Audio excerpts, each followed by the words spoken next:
Jai Hind, my dear students. Welcome to online classes.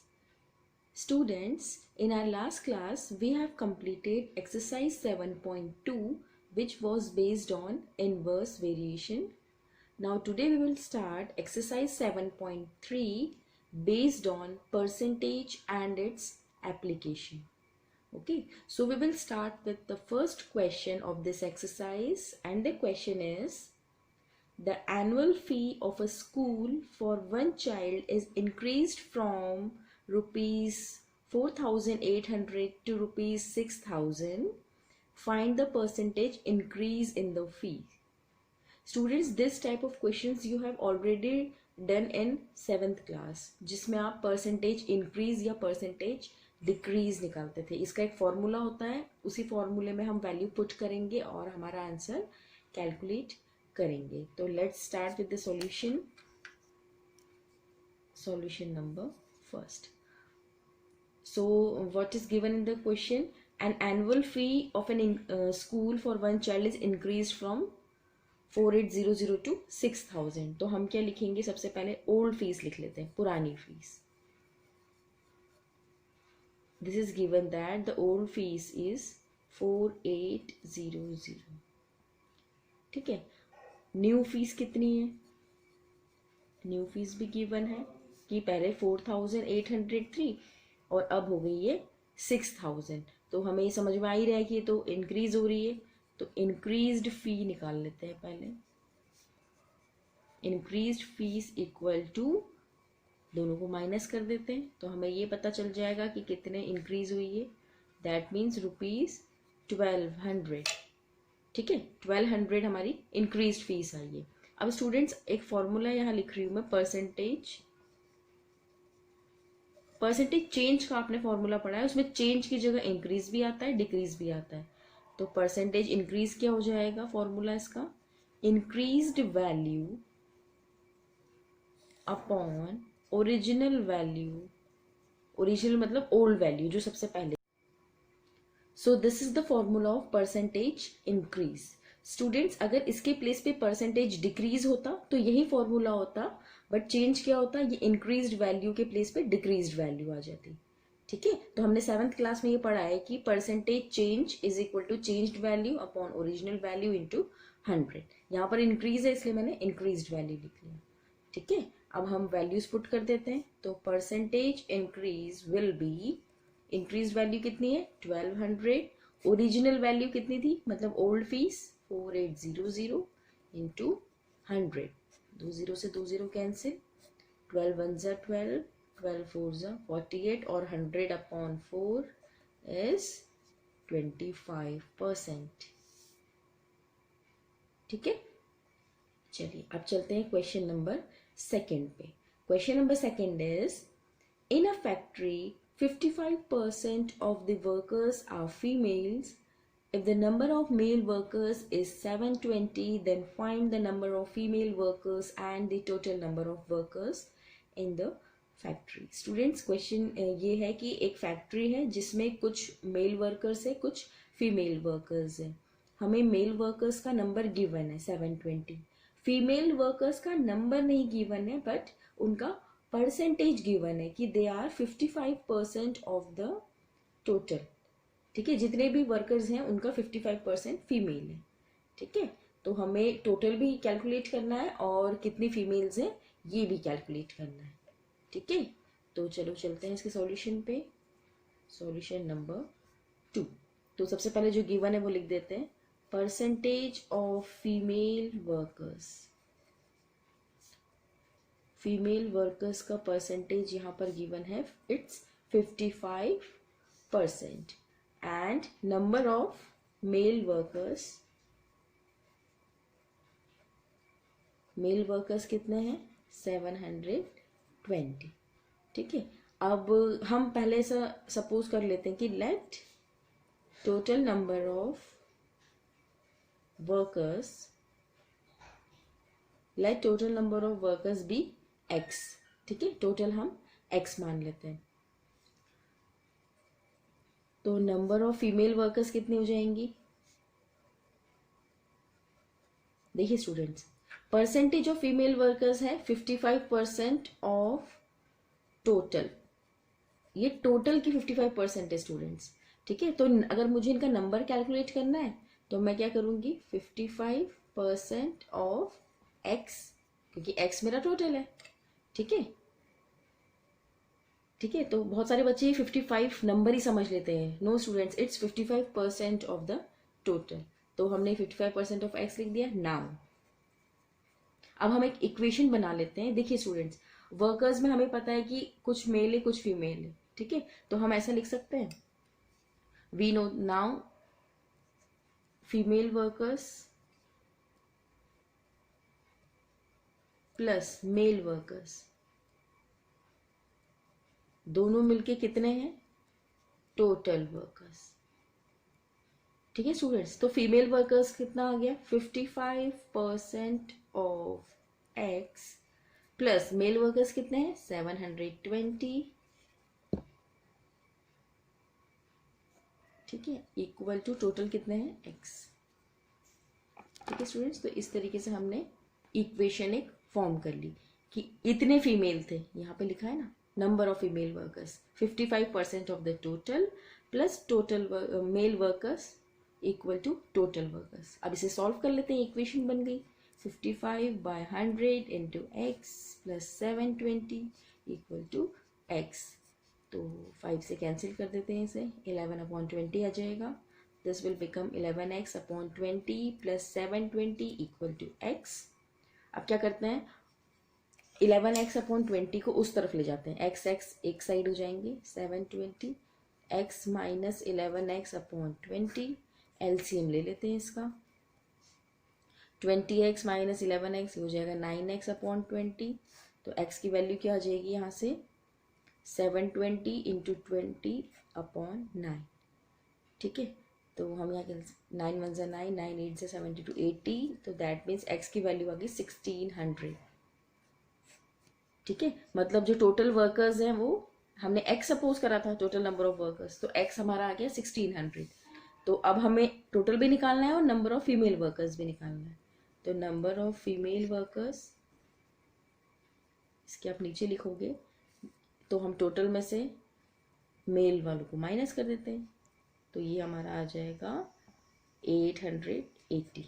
ये female workers आ गए students, ठीक है। फीमेल वर्कर्स निकालने का दो तरीका है, या तो टोटल में से मेल वर्कर्स को माइनस कर दो तब निकल सकता है, या यहाँ से भी निकाल सकते हैं, 55/100 मल्टीप्लाई बाय 1600, ठीक है। यहाँ पर x की वैल्यू पुट करके यहाँ से भी निकल सकता है, ठीक है स्टूडेंट्स। तो क्वेश्चन आई थिंक आपको समझ में आ गया होगा। ये सबसे पहले 2 लाइन तो हमने ये लिखी है जो दी थी क्वेश्चन में, फिर जो नहीं दिया था वो मैंने x मान लिया, ठीक है। तो और एक और चीज गिवन थी कि नंबर ऑफ फीमेल वर्कर्स 55% है, तो 55% of total that means x। अब हमें पता है कि फैक्ट्री में फीमेल है और मेल है, इक्वल टू टोटल वर्कर्स, एक इक्वेशन बना ली। फीमेल वर्कर्स का नंबर क्या लिखा मैंने यहाँ से, 55% of x, male workers given थे 720 लिख दिया इक्वल टू टोटल। फिर इस इक्वेशन को सॉल्व कर लिया और हमारा 1600 आंसर आ गया। और जैसे ही टोटल आ गया तो हमने फीमेल वर्कर्स टोटल में से मेल वर्कर्स को माइनस कर दिया, ठीक है। तो अब चलते हैं क्वेश्चन नंबर 3 पर। चलो क्वेश्चन नंबर 3 क्या है हमारा, question 3, out of a batch of 75 students 72% are good in mathematics. Students एक बैच है स्टूडेंट्स की जिसमें टोटल 75 स्टूडेंट्स हैं, जिसमें से 72% are good in mathematics and we have to find the number of students who are not good in mathematics. हमें ये calculate करना है कि ऐसे कितने बच्चे हैं जिन्हें मैथ्स पसंद नहीं है। तो सबसे पहले जो गिवन है वो लिख देते हैं, टोटल स्टूडेंट्स इन बैच, उस बैच में कितने बच्चे हैं, टोटल 75 स्टूडेंट्स हैं। अब क्या बोल रहा है कि 72% मैथ्स में अच्छे हैं, तो percentage of students good in maths, कितने बच्चे मैथ्स में अच्छे हैं, तो वो है 72% गिवन है। 72% है स्टूडेंट, 72 बच्चे नहीं है, ऐसा नहीं 75 में से 72 अच्छे हैं मैथ्स में, इट्स 72%। तो स्टूडेंट्स क्या आप उनका परसेंटेज निकाल सकते हो जो अच्छे नहीं है मैथ्स में? So therefore percentage of students not good in maths, देखो कैसे कैलकुलेट करेंगे। हमें पता है कि टोटल 100% होते हैं, ठीक है। अब 100% में से 72% तो अच्छे हैं मैथ्स में, तो ऐसे परसेंट कितने हो गए जो अच्छे नहीं हैं? तो 100 में से 72 को, ये परसेंटेज है स्टूडेंट्स, ठीक है। 100 माइनस 72%, टोटल हमेशा 100% होता है, ये आपको पता है, परसेंटेज वाला चैप्टर सब पढ़ के आए हैं। और 100 में से 72% इन्हें पसंद, उन्हें मैथ्स पसंद है, तो जिन्हें मैथ्स नहीं पसंद है तो इन दोनों को माइनस करेंगे तो आंसर आ जाएगा 28%। अब देखो इन दोनों को प्लस करके वापस 100 आ जाएगा, ठीक है। That means 28% of the students are there who are not good in mathematics. अब हमें क्या कैलकुलेट करना था? Find the number of students who are not good in mathematics. So number of students not good in maths, वो कैसे calculate करेंगे? It's 28% of 75, 75 का total percent है, तो 28/100 इंटू 75, 5 से कैंसिल कर लेते हैं, 5 1 ज़ा 5, 5 5 ज़ा 25,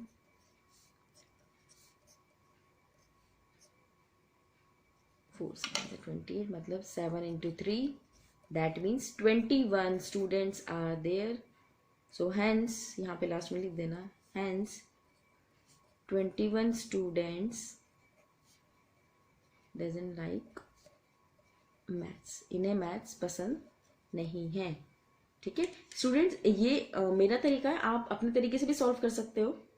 देखो वो 70, देखो आप वो जैसे करते हो जनरली, 72% को मैथ्स पसंद था, ये हमें गिवन है। अगर आपको ये नहीं पता कि 100 में से माइनस करना है तो आप क्या करोगे? 72% ऑफ 75 कैलकुलेट कर लोगे, ठीक है। दैट मीन्स 72/100 इंटू 75, उसका जो आंसर आएगा वो आपको ये पता चल जाएगा उससे कि कितने बच्चों को मैथ्स पसंद है। तो आपको ये निकालना है कि कितनों को नहीं पसंद है, तो वो जो आंसर आया था ना इसको सॉल्व करके, मैं शॉर्ट में बता देती हूँ यहाँ पे, उस मेथड से भी आप कर सकते हो, कंफ्यूज मत होना। देखो क्या गिवन था कि 72% को मैथ्स पसंद है, तो 72% ऑफ 75, ठीक है। तो 72/100 इंटू 75, इसे सॉल्व करके जो आंसर आएगा ना वो आपका ये निकल जाएगा गुड, जो बच्चे अच्छे हैं मैथ्स में, ठीक है। तो गुड का निकल जाएगा, तो उसमें 75 में से उसको माइनस कर देना, तो ये पता चल जाएगा कि जो गुड नहीं है, ठीक है स्टूडेंट्स। किसी भी तरीके से कर सकते हो। चलिए अब फोर्थ क्वेश्चन आपके लिए होमवर्क में है, ये भी परसेंटेज पे बेस्ड है, तो ये आप खुद करेंगे। अब हम चलेंगे क्वेश्चन नंबर 5 पर।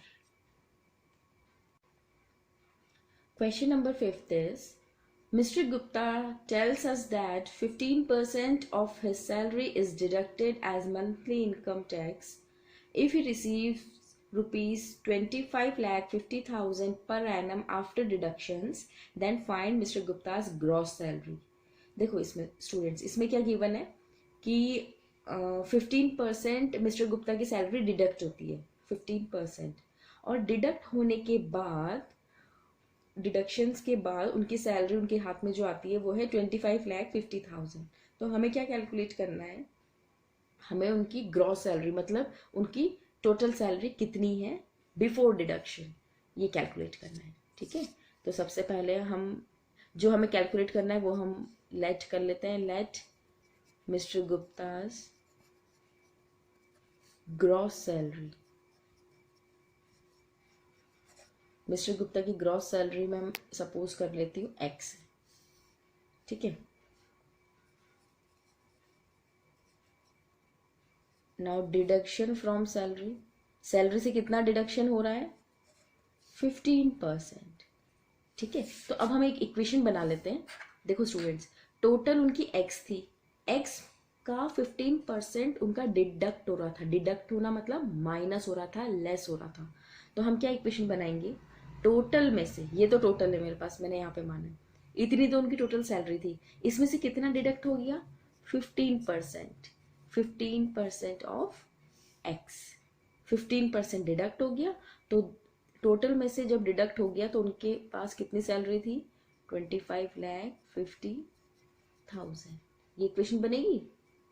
ठीक है, ये याद रखना, ये माइनस आएगा क्योंकि डिडक्शन हो रहा है।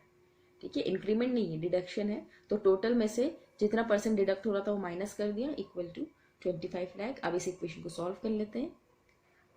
5 3 ज़ा 15, 5 2 ज़ा 10, तो ये हो जाएगा x minus 3/20x equal to, इसे लिख देते हैं और यहाँ पर सॉल्व कर लेते हैं। 20x माइनस एलसीएम लेके इक्वल टू 25,50,000 और ये हो जाएगा 17x/20 इक्वल टू 25,50,000। अब x की वैल्यू क्या आएगी, 255,000 इंटू 20/17। इसे जब मल्टीप्लाई करेंगे तो 255 इंटू 2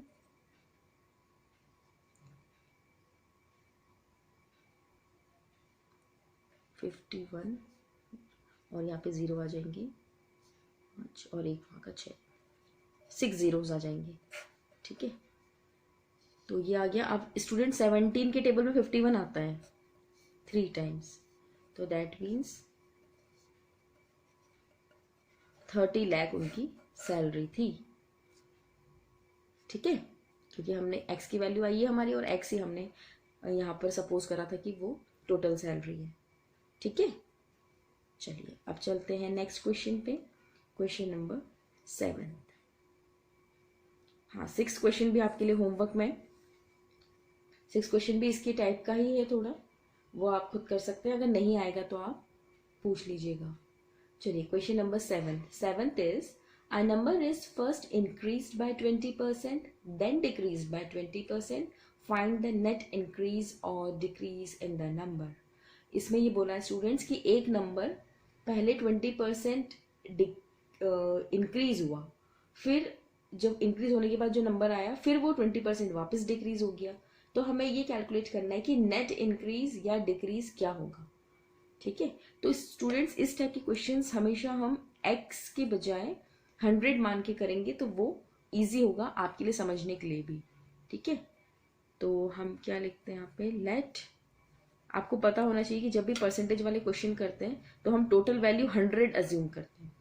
ठीक है, तो मैं मान लेती हूँ कि मेरे पास नंबर है 100।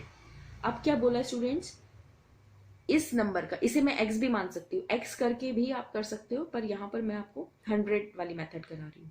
ठीक है, तो यहाँ पे मैं मान लेती हूँ कि मेरे पास सपोज 100 एक नंबर है, वो 100 है।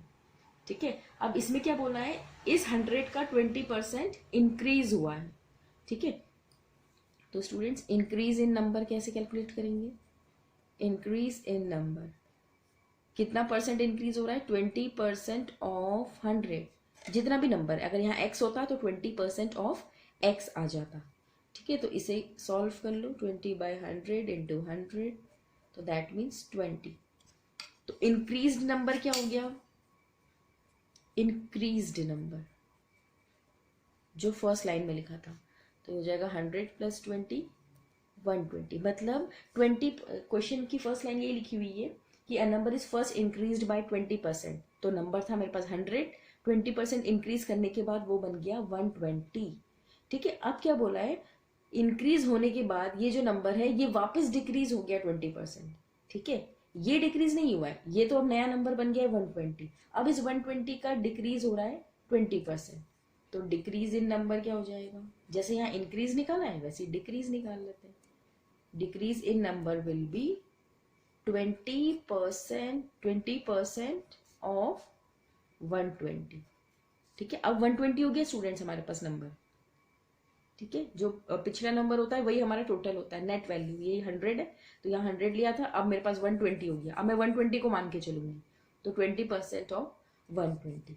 अब इसे कैलकुलेट कर लेते हैं, 20/100 इंटू 120, 0 से 0, 0 से 0, 12 2 ज़ा 24। That means decrease in number is 24। Now decreased number भी कैलकुलेट कर लेते हैं। डिक्रीज नंबर कैसे निकालते हैं, इंक्रीज नंबर कैसे निकाला था, जो ओरिजिनल था उसमें से जो परसेंटेज वाला इंक्रीज आ रहा था उसे ऐड कर दिया था। तो डिक्रीज नंबर कैसे निकालेंगे, जो ओरिजिनल है, ओरिजिनल क्या है 120, और ओरिजिनल मतलब जो इस केस के लिए ओरिजिनल है 120 - 24, तो ये आ जाएगा 94। 6। तो स्टूडेंट्स अब हमें बात करनी है इस नंबर की और इस नंबर की। अब ये बीच वाले सब कैलकुलेशन भूल जाओ, ठीक है। ये कैलकुलेशन तो हमने सिर्फ ये वैल्यू के लिए करा था, ठीक है। तो हमने बेसिकली किया क्या है, हमने एक नंबर मान लिया 100, फिर क्वेश्चन में बोला था कि ये नंबर 20% इंक्रीज हो रहा है, तो 20% ऑफ दिस नंबर कैलकुलेट करके वैल्यू आ गई 20, तो इंक्रीज नंबर बन गया 120। फिर ये बोला है कि जैसे ही वो 20% इंक्रीज हुआ है उसके बाद वो वापस 20% डिक्रीज हो गया, तो जब वापस 20% डिक्रीज हुआ है तो वो इस वैल्यू का डिक्रीज हुआ है। तो 20% ऑफ 120 कैलकुलेट करके हमने 24 कैलकुलेट कर लिया, तो डिक्रीज नंबर हमारा आ गया 120 माइनस 24। नाउ द नंबर यहाँ से स्टार्ट हुआ था और यहाँ पहुंच गया 100, उसका ओरिजिनल नंबर था और वो 96 पे पहुंच गया, ठीक है। तो अब क्या करेंगे हम, अब आपको खुद समझ में आ रहा होगा, देखो क्वेश्चन में ये लिखा नहीं है कि ये नंबर बढ़ रहा है या कम हो रहा है, पर आपको समझ में आ रहा है कि पहले 100 था 96 हो गया, दैट मीन्स कम हुआ है नंबर।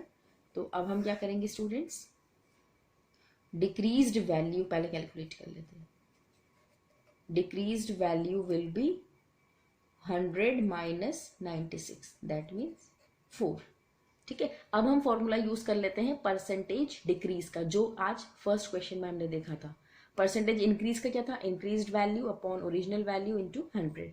तो परसेंटेज डिक्रीज का क्या फॉर्मूला हो जाएगा, मैंने आपको बताया था हम सेम फॉर्मूला यूज करते हैं, डिक्रीज्ड वैल्यू।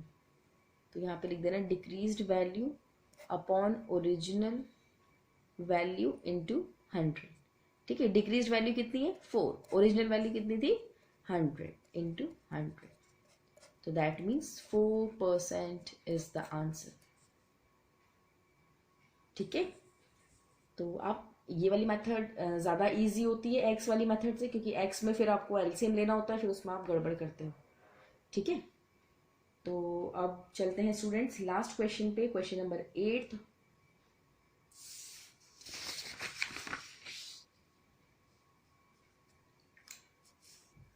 चलिए 8th क्वेश्चन में क्या गिवन है, given that 20% of a compound is carbon and the rest is hydrogen। एक कंपाउंड गिवन है जिसमें कुछ कार्बन है और कुछ हाइड्रोजन है। If the amount of hydrogen in the compound is 160 grams, find the number of carbon and the total amount of compound, ठीक है। तो स्टूडेंट्स क्या गिवन है बेसिकली क्वेश्चन में कि एक कंपाउंड है जो किससे मिलके बना है, हाइड्रोजन और कार्बन से मिलके बना, ठीक है। तो हमें क्या गिवन है यहाँ पर, हमें हाइड्रोजन का वैल्यू गिवन है कि 160 है, और हमें कार्बन की वैल्यू निकालनी है और टोटल निकालना है, ठीक है। ये दो चीजें निकाल लिए, तो हम मान लेते हैं let the total amount of compound, compound का टोटल अमाउंट मैं मान लेती हूँ x। अब हमें क्या गिवन है, हाइड्रोजन का amount, amount of hydrogen is 160 ग्राम। तो इक्वेशन बना लेते हैं, ये इक्वेशन है हमारे पास कि कंपाउंड किससे मिलके बना है, हाइड्रोजन प्लस कार्बन से। तो कंपाउंड हमने कितना माना है अभी x, तो x is equal to hydrogen, hydrogen कितना है 160 प्लस कार्बन। अब कार्बन कैसे कैलकुलेट करेंगे, कार्बन का परसेंटेज हमें गिवन है students, this is given that it is 20% of the total. तो इसमें हम ऐसा लिख सकते हैं 20% ऑफ x, ठीक है।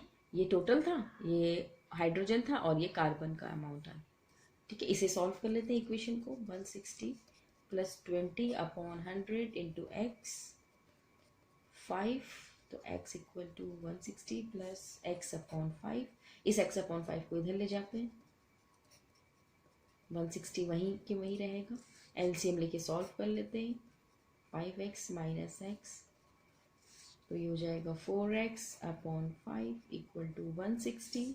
तो x की वैल्यू क्या हो जाएगी, क्रॉस मल्टीप्लाई कर लेते हैं, 100 इंटू 5 बाय 4, 4 2 Z 4 5 Z 20,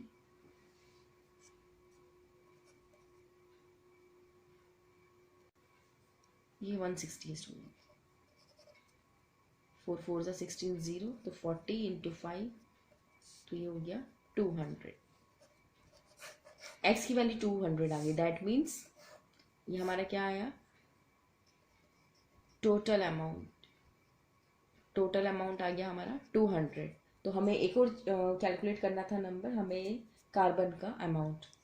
तो amount of carbon, therefore amount of carbon will be, कैसे कैलकुलेट करोगे? फिर वही अगेन दो तरीके, या तो टोटल में से हाइड्रोजन को माइनस कर दो, या फिर 20% ऑफ द टोटल, मतलब 20% ऑफ 200 कैलकुलेट कर लो, एक ही बात है। तो मैं यहाँ माइनस कर देती हूँ, 200 माइनस 160, तो इट विल बिकम 40 ग्राम्स। तो कार्बन का अमाउंट आ गया 40 ग्राम्स, ठीक है, और ये टोटल 200 ग्राम्स। ओके स्टूडेंट्स, तो आई होप आपको आज की एक्सरसाइज समझ में आई होगी। आप इसे कॉपी में नोट डाउन करोगे, और होमवर्क क्वेश्चंस मैं यहाँ पे लिख देती हूँ। होमवर्क कौन कौन से क्वेश्चन थे? क्वेश्चन 4 एंड 6, 2 क्वेश्चन होमवर्क में दिए, ये आप खुद करेंगे। अगर नहीं आएगा तो आप मुझसे पूछ सकते हैं, ठीक है। तो that's all for today, have a good learning, thank you.